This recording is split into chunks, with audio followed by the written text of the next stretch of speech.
नहीं नहीं, ये श्रेय क्यों लेना चाहेंगे? समझ दावा ठोक के कहता हूँ वो नहीं कर पाएंगे। ध्यान रखूंगा कि आगे जहां जहां उनके पट लगे हैं ना, वहां शिलान्यास।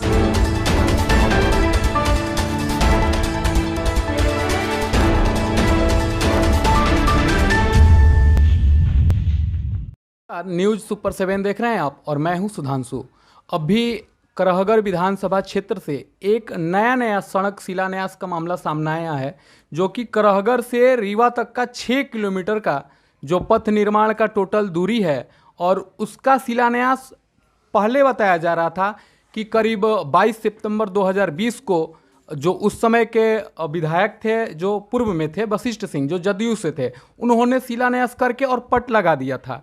लेकिन अभी ये मामला सामने आने का एक नया मोड़ ये है कि अभी उनके द्वारा कहा जा रहा है कि श्रेय लेने के होड़ में वर्तमान विधायक जहां जहां उनका पट लगा है वहां वहां पुनः शिला पट लगाकर शिलान्यास कर रहे हैं। सबसे पहले तो स्वागत है आपका हमारे चैनल पर। बहुत बहुत धन्यवाद। ये करहगर से रीवा तक का जो एक सड़क पथ निर्माण का जो मामला है वो सामने आ रहा है। पूर्व विधायक का कहना है कि श्रेय लेने के होड़ में लगातार शिला पट लगाया जा रहा है, क्या कहना चाहेंगे? नहीं नहीं, ये श्रेय क्यों लेना चाहेंगे? समझने वाली बात है, उनको समझना चाहिए। पहले तो मतलब जब से मैं विधायक बना 11 नवंबर से लेके और अभी आज का जो डेट है 16 जनवरी, मान लीजिए एक साल 2 महीना, करीब 2-3 महीना हो गया, 2 महीना हुआ। साल भर में अगर विकास का कोई कार्य हो हम लोग के क्षेत्र में देखा जाए तो इन साल भर में हम लोग हिसाब से अगर देखा जाए तो कुछ नहीं कर पाए। सरकार की ऐसी मतलब कि ऐसी कृपा थी हम लोगों के ऊपर कि कोरोना 2-3 महीने ले लिया, 6-7 महीने ले लिया आपको पंचायत चुनाव, आचार संहिता, आदर्श आचार संहिता रहती है, उसके तहत कहीं एलोकेशन विभाग में नहीं आ पाया। और जितनी भी अनुशंसाएं हम लोगों ने, जो नई अनुशंसाएं, नवीनीकरण की अनुशंसाएं, खास तौर से रोड के मामले में ग्रामीण कार्य विभाग को हम लोगों ने की, अभी तक एक भी योजना हम लोग की फलीभूत नहीं हो पाई है। दूसरा बात, ये पुराने योजनाओं की जो बात हो रही है या सड़कों की बात हो रही है, ठीक है उन्होंने कब शिलान्यास किया, लेकिन मेरे विधायक बनने के बाद उस रोड से मतलब रोज प्रतिदिन गुजरता हूँ मैं, और जिस जगह पे मेरा कल शिलापट लगा वो शिलापट उस समय मतलब कि अपने 1 साल के दरमियान में, मेरे बनने के बाद वो शिलापट मुझे वहाँ उनका शिलापट कभी नहीं दिखाई पड़ा। तो इसलिए कोई ये ना कहे कि उनका शिलापट पहले से लगा हुआ था, वो किए होंगे, हम नहीं जानते हैं, हमको तो संज्ञान में भी नहीं है।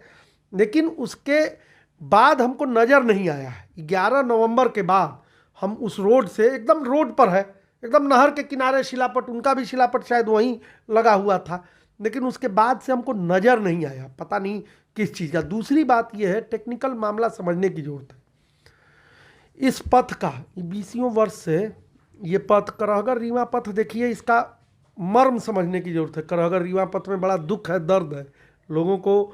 लोग बहुत जो जितने गांव इससे जुड़े हुए हैं, करहगर से लेकर रीवा तक, करहगर गांव भी उसमें जुड़ा हुआ है।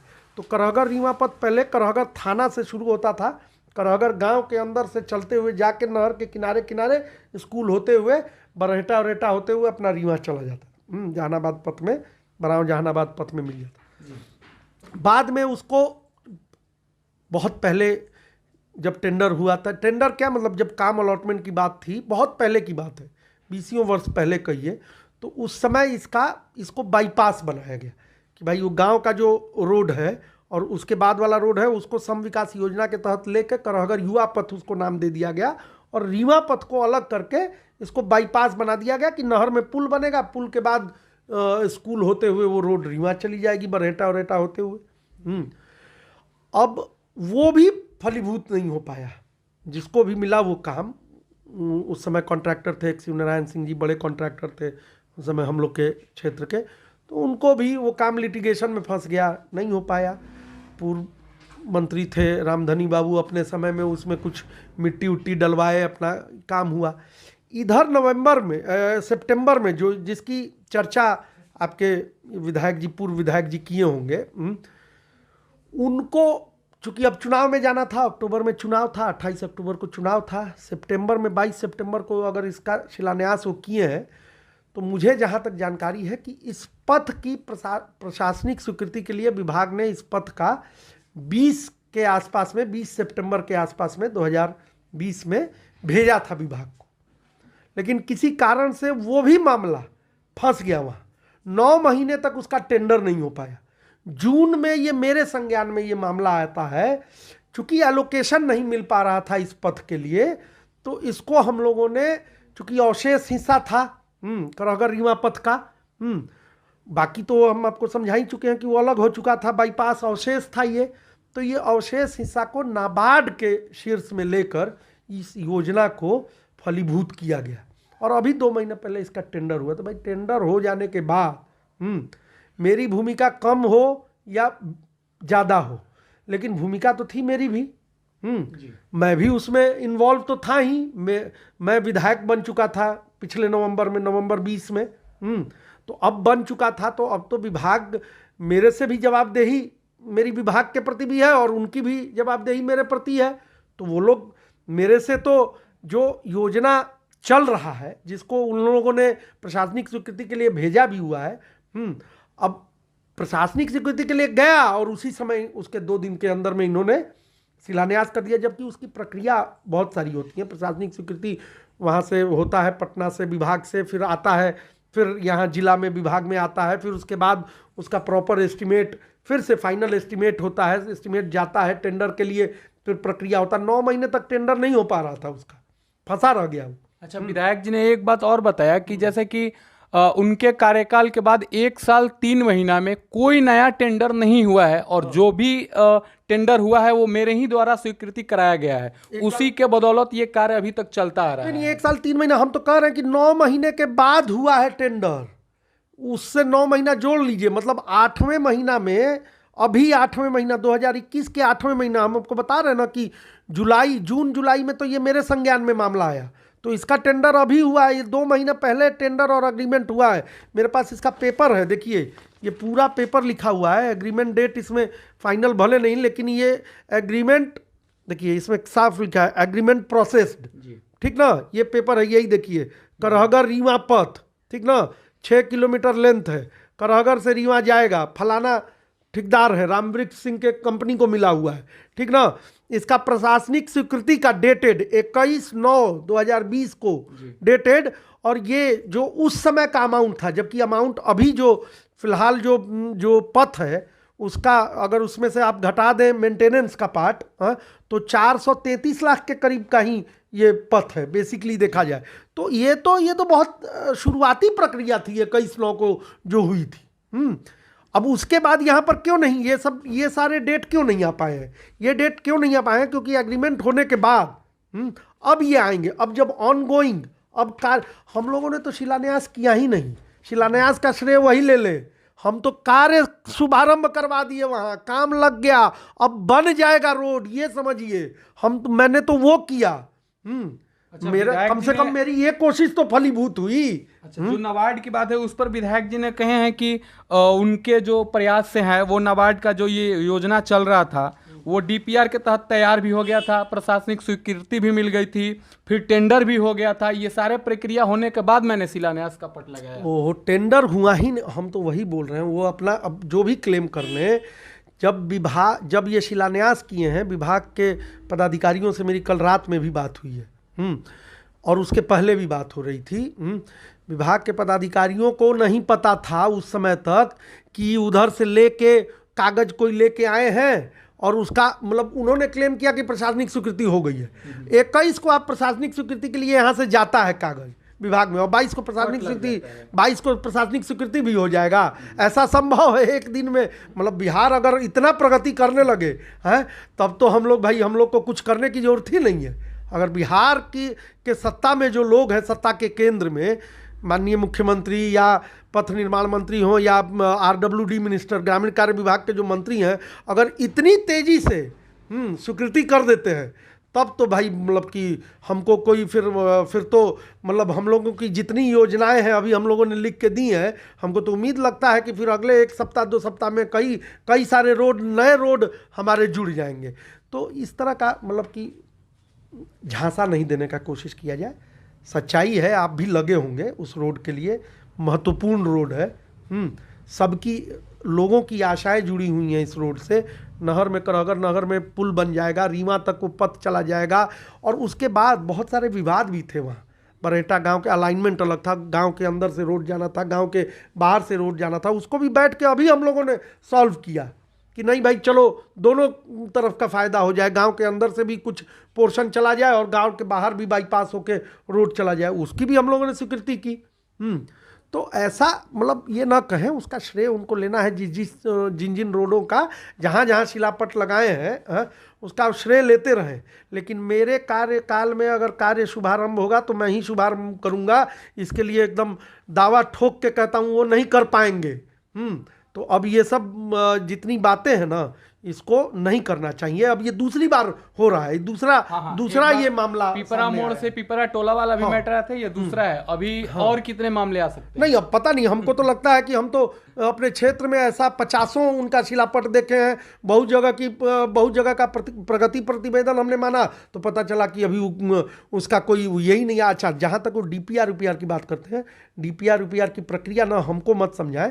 डीपीआर की प्रक्रिया बहुत ही सामान्य प्रक्रिया है। किसी रोड को अगर कोई विधायक अनुशंसा करता है, कोई व्यक्ति अनुशंसा करता है, कोई प्रतिनिधि, तो उसका डीपीआर बहुत ही सामान्य प्रक्रिया में बहुत पहला स्टेप है। हाँ, डीपीआर जाते हैं, रिजेक्ट होके चले आते हैं। डीपीआर होना बड़ी बात नहीं है। डीपीआर हर चीज़ का बन जाएगा। हम जबरदस्ती भी हम चाहें तो अपना प्रभाव दिखा के भी विभाग से डीपीआर बनवा के और भेजवा दें पटना।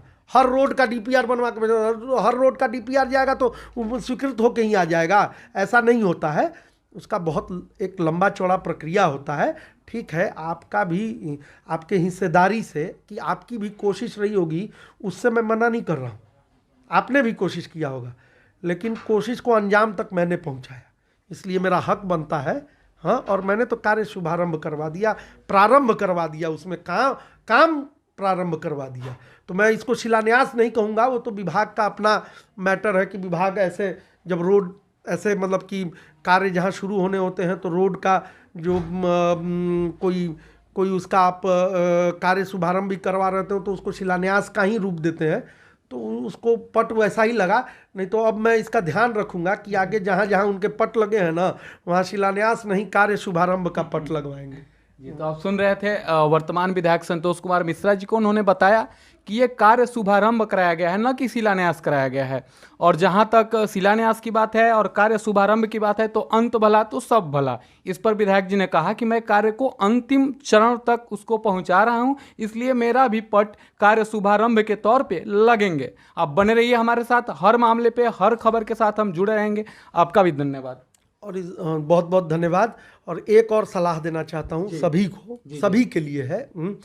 इसमें जब जनहित का कार्य होता है ना, तो इसको विवादित नहीं बनाना चाहिए किसी को भी। हाँ, चाहे हम पूर्व हों या वर्तमान हों, हाँ, हम लोगों को विवादित नहीं करना चाहिए। काम चूंकि जनता के हित में है, लोगों के लिए है। हाँ, और उन्होंने भी कोई कार्य किया होगा अपने समय में तो लोगों के लिए ही किया होगा। मैं भी जो कर रहा हूँ अगर, हाँ, तो लोगों के लिए ही कर रहा हूँ।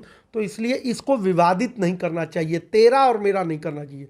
हालांकि हम इसका श्रेय लेने के लिए कहीं, इसके लिए मेरे में कोई उच्छृंखल भावना नहीं है। हाँ, आपको हो सकता है, मैं श्रेय देने को भी उनको तैयार हूँ।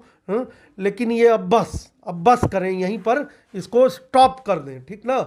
इसको विवादित न बनाएं। ऐसे बहुत सारे मामले आगे भी भविष्य में सामने आएंगे, उनको देखने को मिलेंगे। इसलिए कितनी बारी विरोध करेंगे।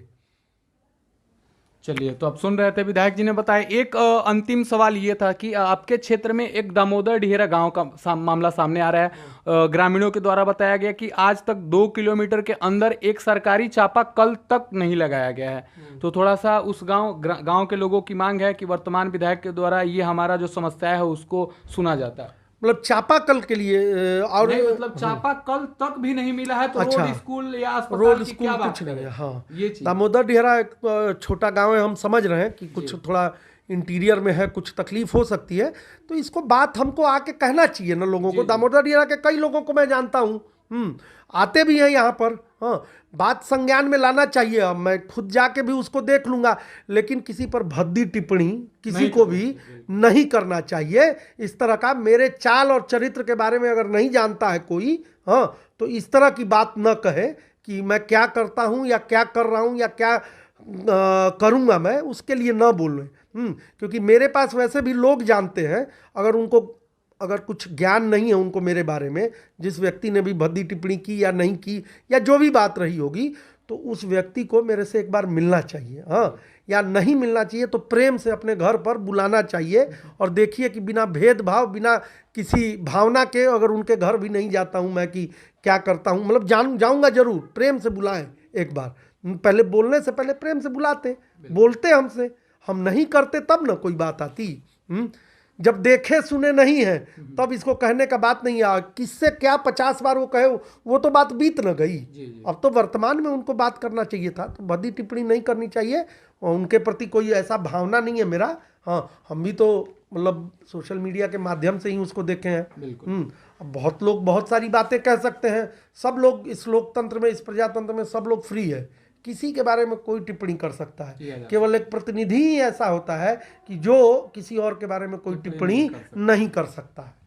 तो आप सुन रहे थे, विधायक जी ने बताया कि जो जनहित के जितने भी मुद्दे हैं उसको हवा न दिया जाए गलत रुख के तरफ, और अगर इनके अंतर्गत किसी भी ग्राम की कोई भी समस्या है तो एक बार ग्रामीण को आकर बिना किसी भेदभाव मतभेद के मिलना चाहिए, समस्याएं जरूर सुनी जाएंगी। अब बने रहिए हमारे साथ, हम मिलेंगे अगली कड़ी में, तब तक दीजिए इजाजत, धन्यवाद।